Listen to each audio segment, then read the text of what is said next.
فوز تامن على التوالي. سلسلة قوية جدا وجميلة جدا لنادي الزمالك تحت قيادة كابتن معتمد جمال. فوز بيكمل المسيرة اللي بدأت خلال الشهرين اللي فاتوا، اللي وضعت الزمالك على قمة الدوري قصاد المنافسة الشرسة اللي بيواجهها من بيراميدز والنادي الأهلي. فوز ممكن يكون صعب، ممكن يكون متعثر، ممكن يكون الماتش عدى بتقلبات كتيرة وكان ممكن ان هو يروح من الزمالك، ولكن عنوان الفوز النهاردة هو المهدي سليمان. طبعا في الكورة لما نقول ان نجم المباراة هو حارس المرمى، دي حاجة معناها ان الفريق اتعرض للخطورة والضغط، ولكن انا عندي حارس المرمى عشان يعمل الشغل اللي احنا شفناه النهاردة. لما يكون عندي حارس بقيمة المهدي سليمان يكون حاسم في نتيجة مباراة زي دي، اوقات كتير هكسب وانا مش احسن حاجة، اوقات كتير هكسب وانا الفرقة اللي قصادي فريق كويس وضاغط عليا وبيضيع، ولكن حارس المرمى جزء مهم جدا واساسي جدا ولا غنى عنه في فريق البطولة.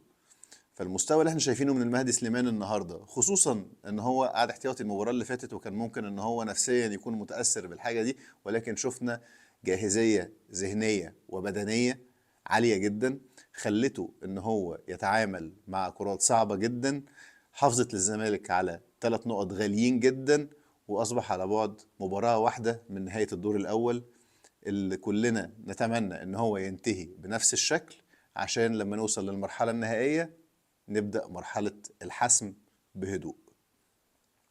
كابتن معتمد النهارده لعب بالتشكيلة اللي تقريبا نقدر نقول ان هي طبيعية، مع استثناء وجود الحاج شيكو بنزا، اللي هو والله يعني مش عايزين نكون قاسيين، ولكن النهارده يمكن الشوط الاولاني هو عمل حاجات بيعملها لعيبة الكورة، ودي حاجة جديدة عليه وده شابوه. لازم ان احنا برضو نشكر في الحاجة الكويسة يا جماعة ما نشوفها، يعني الراجل مش هنبقى دايما بنسلخ فيه، بس جاي له الشوط التاني، جاي له عشان هو يعني الصراحة محبش يمشي من الملعب من غير ما يحط البصمة بتاعته. خط الدفاع قصاد المهدي سليمان في حسام عبد المجيد واسماعيل ومحمد ابراهيم وبنتايج، قصادهم المتألق النجم الفنان الرايق احمد فتوح ومحمد شحاتة وعبد الله السعيد. الخط الامامي ناصر منسي على يمينه وبيتزيرا، وعلى شماله شيكو بنزا.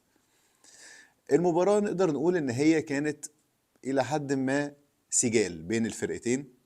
شفنا إن فرقتين بيلعبوا كورة قصاد بعض، زي ما بنشوف من كل الفرق اللي بتلعب الزمالك الفترة الأخيرة، إن هي ممكن متجرئة شوية عليه، إن هي حاسة إن أقدر إن أنا أكسب الزمالك، أقدر إن أنا أغلط الزمالك حتى مع النتائج الجميلة اللي الزمالك بيحققها والمستويات اللي بيقدمها، ولكن برضه في شيء من الجرأة قصاد الزمالك، يمكن اكتر ما الفرقه دي بتلعب قصاد بيراميدز او قصاد الاهلي، وده بيدي فرصه للزمالك للامانه في اوقات كتير ان هو يعمل تحولات سريعه، ولكن في نفس الوقت برضه بيضغط الزمالك والفرقه دي بتصنع خطوره.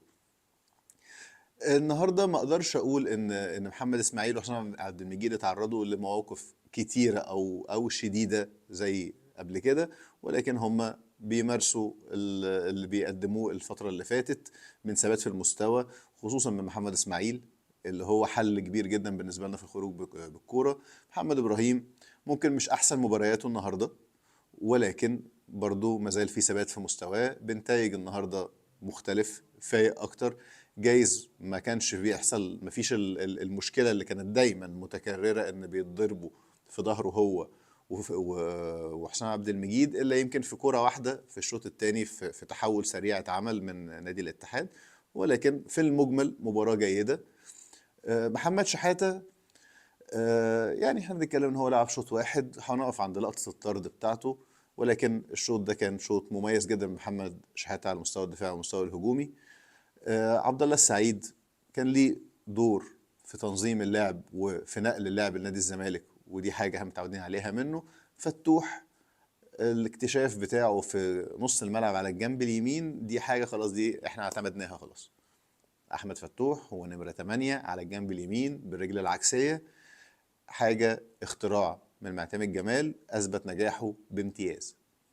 بيتزيرا أحسن لاعب في الزمالك ومحرك الزمالك وأساس لعب وكرة الزمالك بلا جدال، ولكن هيفضل ناصر منسي هو الأسطورة، هيفضل هو الحاسم، هيفضل هو اللاعب اللي بيصنع الفارق بالفعل في أرض الملعب، سواء لعب سواء نتيجة. شيكو بنزا، يعني شيكو بنزا انا شفت ان هو عامل اللينك اب بلاي في الشوط ده بشكل مقبول تقريبا. باصاته كانت طبيعيه تقريبا، تحركاته كانت طبيعيه. وده اللي يعني هو انا مش شايف ان هو دي حاجه المفروض اشكر فيها خالص باي شكل من الاشكال، لان هو ده المفروض ان انا اشوفه من لاعب محترف. ولكن هو يعني هو لاعب محدود ذهنيا او فكريا. لان احنا يعني اللقطه اللي هنجيلها بتاعته في الشوط الثاني اللي هنتكلم عليها هي دي اللي ممكن تلخص احنا بنتعامل معاه ايه. هدف الزمالك توقيته كان مميز جدا. دايما المباريات اللي زي دي الهدف بدري بيفرق. الهدف بدري بيرفع الضغوط من على الفريق اللي مطالب بتحقيق الفوز. ولكن التقهقر بعد ال الاهداف هي دي المشكله اللي احنا بنعاني منها في الفتره الاخيره. الهدف كان هدف جميل جدا، كروس عالمي من فتوح، انهاء مثالي من ناصر منسي. وجات له واحده تانية بعدها وعملها حلو، ولكن جنش تألق الصراحه وطلعها بشكل مميز جدا.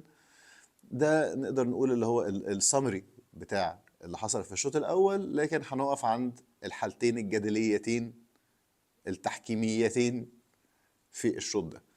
الحالة الأولى هي الكرة اللي اتطرد فيها كريم الديب. الكرة دي بعض الناس هتقول إن هي كرة يعني عادي، رفع رجله ممكن تهور شوية آخرها إنذار. ولكن المحصلة النهائية يا جماعة ده راجل رافع رجله مفرودة، شوية لعيب في وشه. فمتهيألي يعني القصة ما فيهاش كلام كتير يعني. طبيعي إن هي تكون كارت أحمر، وشفناها في حالات سابقة قبل كده. هنيجي عند كرة محمد شحاتة. هي كورة بعض الناس ممكن هتتكلم في فكرة ان هو لمس الكرة الاول. لكن يا جماعة خلينا نكون فير. هو مفيش حاجة بتقول ان اللعيب بمجرد ان هو لمس الكرة يقدر يقتل اللعيب اللي قدامه. القصة اللي بتحسم الجدل بتاع اللعيب ياخد انذار او ياخد كارت احمر في كورة فيها تهور، الوضع التشريحي للرجل كلها. لو الرجل متنية وهو بيعمل التاكل وهو بيلتحم وهو بيلمس المنافس، دي ساعتها اللي ممكن يتقال فيها ان هي انذار. ولكن لما لعيب حتى ولو لمس الكورة ولكن رايح برجله مفرودة وسبب أذى للمنافس، في الحالة دي ده تهور من اللاعب. القانون في الحالات دي بيحاسب عليه بالكارت الأحمر. اه ممكن حكام هيقولوا تقديريا لا هو لمس الكرة الأول، ولكن الواقع ان هو رجله مفروده وهو داخل في لعب الاتحاد السكندري. فمش هنقول ان هي كوره يعني كارثيه تحكيميا، لاني مش شايف ان هو الموضوع يتعدى فكره ان الجزء التقديري، وان في نصوص للقانون مش هينفع ان احنا نتغاضى عنها. كابتن معتمد بدأ يعمل التغييرات اللي عشان تعدل الموضوع في الشوط الثاني. ولكن للاسف احنا شفنا تلت ساعه كارثيه في بدايه الشوط الثاني.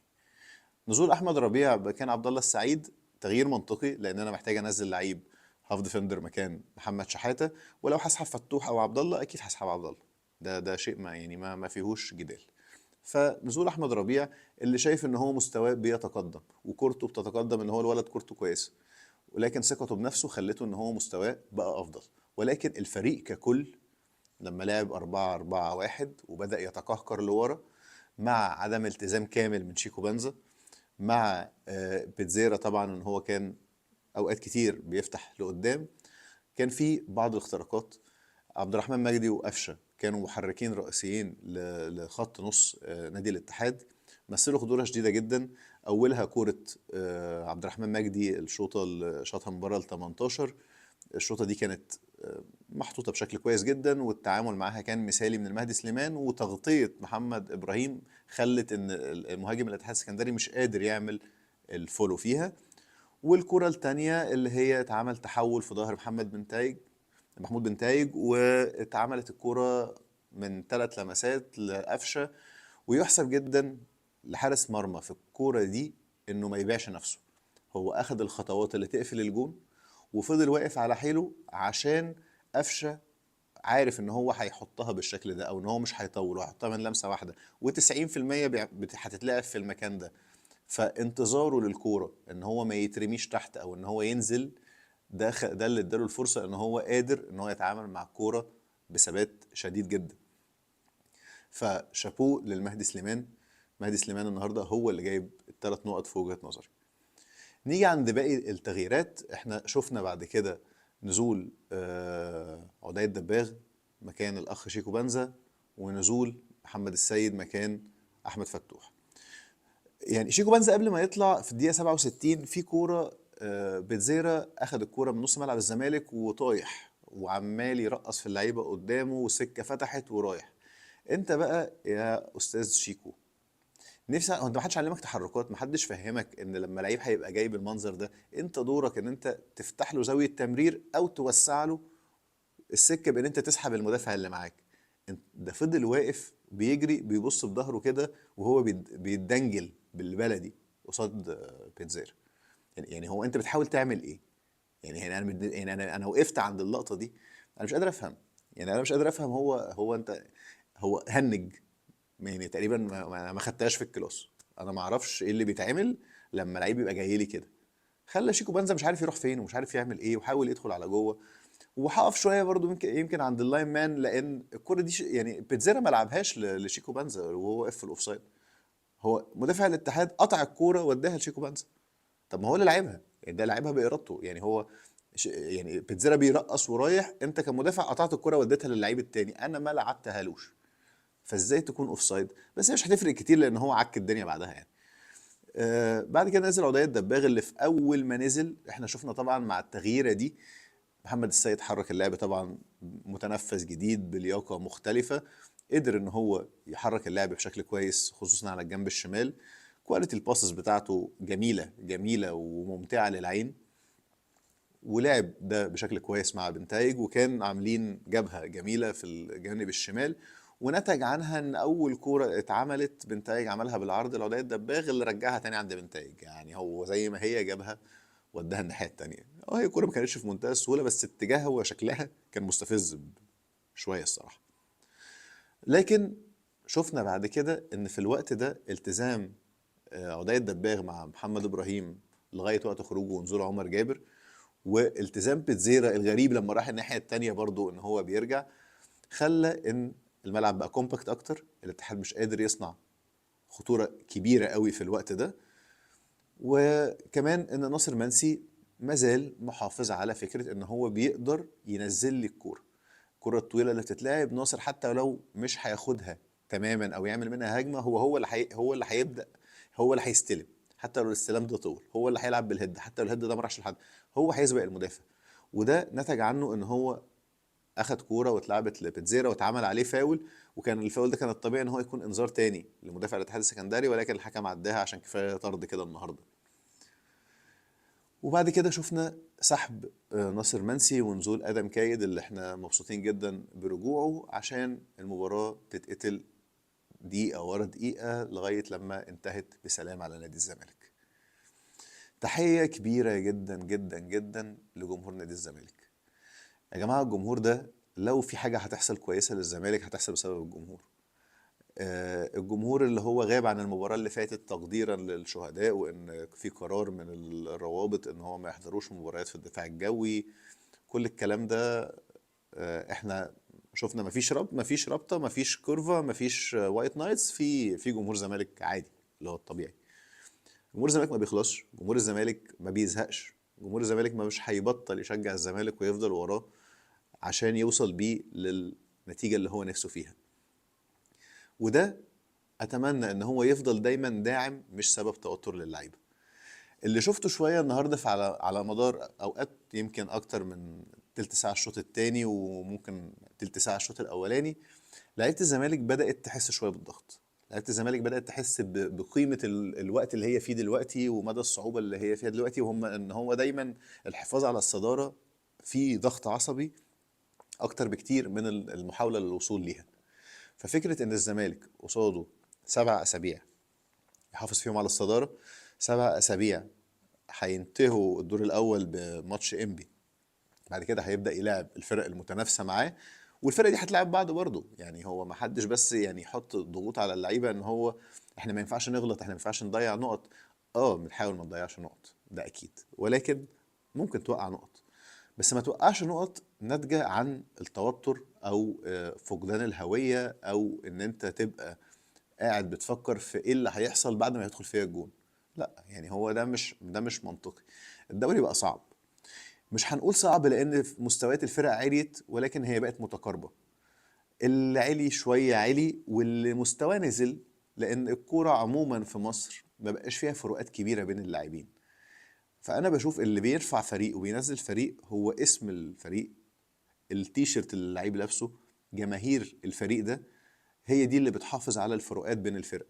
ولكن كمستويات كرة قدم ما اظنش ان احنا لا عندنا المحترفين اللي هم بيشدوا فرقة، ولا عندنا اللاعبين المصريين اللي ما حصلوش والفروقات بينهم ما حصلتش بين الفرق. احنا عندنا ايدنتيتي او هوية للأندية. في هوية لنادي الزمالك، في هوية للنادي الأهلي، بقى في هوية بشكل كبير لبيراميدز، ناتج عن السكواد المهول اللي عنده. ولكن لو هنقف عند نادي الزمالك، الهوية بتاعته نابعة من جماهيره. جماهير نادي الزمالك هي اللي بتزق الفرقة دي دلوقتي، هي اللي مخلية كابتن معتمد قادر يعمل الشغل ده، هي اللي مخلية اللعيبة بتموت نفسها. ولكن الأهم من كل ده الارتباط بين اللاعبين وبين الجمهور. أهم حاجة لعيبة الزمالك بتعملها، أهم من الكورة وأهم من الالتزام وأهم من كل الكلام اللي احنا بنتكلم فيه ده، إن لعيبة الزمالك فاهمة قيمة جمهور الزمالك. هيقولوا اللعيبه بتميز، هيقولوا اللعيبه بتعمل مناظر عشان الجمهور يشجعها ويشيلها على الاعناق، زي ما شالوا لعيبه قبل كده ورفعوها وبعد كده نزلت تماما. أه، واحد زي بيتزيرا، راجل برازيلي. البرازيليين واللاتينيين عموما عندهم حميه شويه، حتى ولو بيزودها شويه او عامل الموضوع باداء استعراضي شويه، ولكن هل قصاده هو بيضحك عليا في الملعب؟ لا. انا شايف واحد ما بيبخلش بمجهود، واحد بيتطور، واحد على فكره هو عنده 22 سنه، يعني هو شبه الصغيرين بتوعي اللي طالعين، ولكن الفرق ان هو برازيلي، هو محترف. اه عنده نواقص، الفينش بتاعه مش احسن حاجه ممكن، بس هو معلش يعني هو عنده حاجات تانية 10 من 10.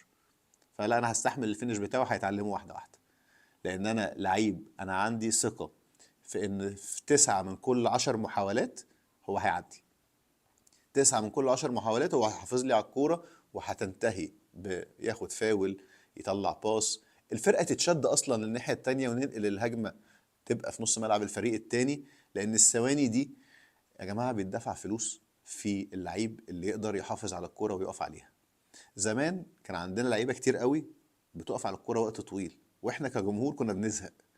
وعلى رأسهم مثلا كابتن أحمد حسن الصقر، كان من كتر ما بيمسك الكورة في نص الملعب احنا طلعها بقى. دلوقتي عندنا اللعيبه بتخاف تمشي بالكوره، ما فيش لعيب بيقدر يحافظ على الكوره ثانيتين ثلاثه، مش عشان اي حاجه غير ان ما فيش الكواليتي ده. فلما يبقى عندي لعيب مش مصري بيعمل لي الحاجه دي، معلش يعني ما طفشوش، لان هو كده كده هو بيتزيرا لو ماسترد او حسن المشكله اللي عنده في التهديفيه وقدرته في التصويب على المرمى، هو اكيد مش هيقعد في مصر.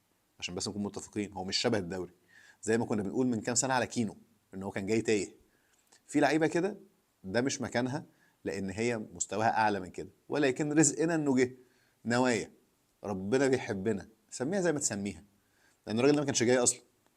ف ف انا شايف ان بيتزيرا يعني لا غنى عنه في الزمالك، وربنا يحميه من الاصابات، وربنا يحمي الزمالك عموما ولاعيبته من الاصابات، لان الزمالك مش حمل ان حد من الناس اللي في التشكيل الاساسي او الاحتياطي بتاعهم، الناس اللي بتنزل، ان يحصل اصابه، لان الموضوع سهل جدا ان هو يفك من الزمالك. واول مشكله هتقابل الزمالك دلوقتي ايقاف محمد شحاته.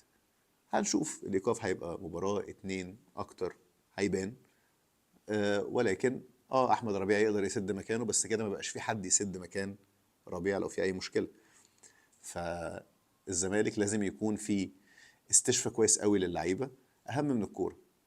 حاليا هي مش مرحله كوره نسبه كبيره، على قد ما ان يكون في استشفاء، يكون في توجيه تصحيح للاخطاء، والماتشات بتجيب بعضها، والجابس بين الماتشات مش كبيره، الموضوع بيبقى ايام وتلاقي نفسك داخل في المباراه اللي وراها. فالاستشفاء والاداء البدني ده شيء مهم جدا، الاداء الذهني شيء مهم جدا، تحضير اللعيبه للي جاي. مباراة انبي مباراة مش سهلة بأي شكل من الأشكال، وشفنا مستوى انبي في الفترة الأخيرة مرتفع جدا، ولسه كسبان انبي، كسبان المصري. ف... فالمباراة دي هتكون مباراة صعبة. مهم قوي إن الزمالك ينهي الدور الأول بفوز، الفوز ده يحافظ له على الصدارة قبل دخول المعمعة الحقيقية، ولكن إن شاء الله الزمالك يقدر يعملها ويكمل ويجيب الفوز التاسع، ونتقابل في المرحلة النهائية.